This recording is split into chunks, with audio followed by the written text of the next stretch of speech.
In my opinion, Blue Iris are the leading garden company around here for trust, reliability, and they do what they say they're going to do.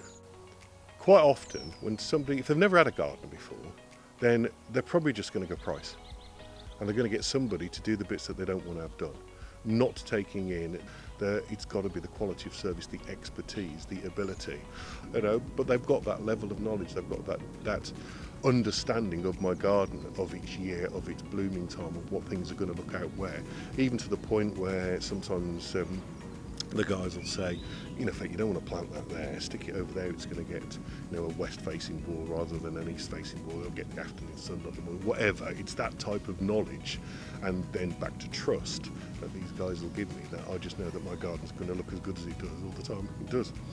Would I recommend Blue Iris? Without doubt whatsoever, for everything that I think we've covered already.